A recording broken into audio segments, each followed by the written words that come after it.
ഇയാളെക്കാൾ കൂടുതൽ ഓതും. മത്സരമായിരുന്നു, അങ്ങോട്ട് കേട്ടു. മൂപ്പര് ഒന്നോതിയാ മൂപ്പര് രണ്ടോതും. അങ്ങനെയായിരുന്നു കണക്ക്. എന്നിട്ടോ ഇയാൾ ഏതാണ് ഈ സംഭവം? പിണറായി വിജയന്റെ ജാഥ കാസർഗോഡ് അച്യുതാനന്ദനെ അട്ടിമറിക്കാൻ തിരുവനന്തപുരത്തേക്ക്. ആ ജാഥയുടെ തുടക്കം മുള്ളൂക്കര സഖാവിന്റെ പ്രസംഗമാണ്. ഞാൻ ഇത്തവണ ഹജ്ജിന് പോകണമെന്ന് തീരുമാനിച്ചതായിരുന്നു, പക്ഷെ എനിക്ക് സാധിച്ചില്ല. പക്ഷെ എന്റെ സങ്കടം മാറിയത് ഇത് കണ്ടപ്പോഴാണ്, ഈ സമ്മേളനത്തിൽ പങ്കെടുത്തപ്പോഴാണ്. നഊദുബില്ലാ, ഈ ചരക്കിനൊക്കെ സ്റ്റേജ് കുത്തിരിപ്പിച്ച സ്റ്റേജ് കത്തിപ്പോകൂടോ? ഞാരെയുടെ പഠിപ്പിക്കണത് ഈ ജാതി ഈ വണ്ണത്തിലല്ല, അതിലും വണ്ണത്തിൽ തലയിൽ കെട്ടുകെട്ടി വന്ന് ഈ സമുദായത്തെ തകർക്കാൻ വന്ന നൂറുകണക്കിന് ആളുകളെ കണ്ടിട്ടാണ് 60 കൊല്ലക്കാലം ഇന്ത്യൻ യൂണിയൻ മുസ്ലിം ലീഗ് ഇവിടെ പിടിച്ചു നിൽക്കുന്നത്. ഈ ജാതി കപട വേഷധാരികളെ, സമുദായത്തിന് അപമാനം ഉണ്ടാക്കാൻ വരുന്നവരെ, സമുദായത്തെ തെറ്റായ വഴികളിലേക്ക് നയിക്കുന്നവരെ.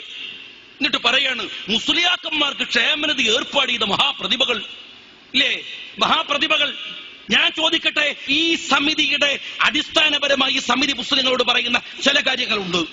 നിങ്ങളത് വായിച്ചിരുന്നെങ്കിൽ നിങ്ങൾ പറയില്ലായിരുന്നു, വേദിയിൽ അങ്ങനെ പ്രസംഗിക്കില്ലായിരുന്നു. എന്താ പറഞ്ഞത്? 6 ലക്ഷം കോടി വഖഫ് സ്വത്ത് ഇന്ത്യയുടെ മണ്ണിൽ അന്യാധീനപ്പെട്ട് കിടക്കുന്നു.